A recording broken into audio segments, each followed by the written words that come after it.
अहो कोल्हे साहेब किती दिवस मोदींच्या पदरात लपणार. मोदी साहेबांनी कौतुक केलं भाषणात संसदेचं म्हणून तुम्ही असं म्हणताय, आणि मग भाजपमध्ये प्रवेश करण्यासाठी किती दिवस अमित शहांच्या भोवती पिंगा घातला हे आम्हाला काय माहीत नाही का.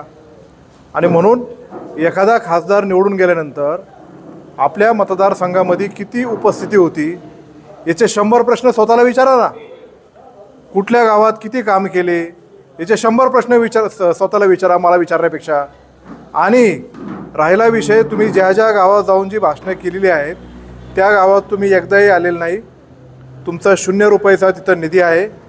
आणि म्हणून लोकप्रतिनिधीचं काम असतं जनतेच्या विकास कामं करायची. विकास कामं तर करायचीच नाही, इतर सगळ्या गोष्टीच्या गप्पा हाणायच्या. त्याला आता लोक भुलणार नाही. ही लोकांना बरेच बोलवण्याचं काम केले. लोकांना काम पाहिजे, लोकांना त्यांच्यामधला माणूस पाहिजे आणि त्यांच्या अडचणीला मदत करणारा धावून येणारा लोकप्रतिनिधी पाहिजे. म्हणून यंदाच्या वेळेस शिवाजीदादा आढळराव पाटील हे घड्याळाच्या चिन्हावर निवडून आल्याशिवाय राहणार नाही.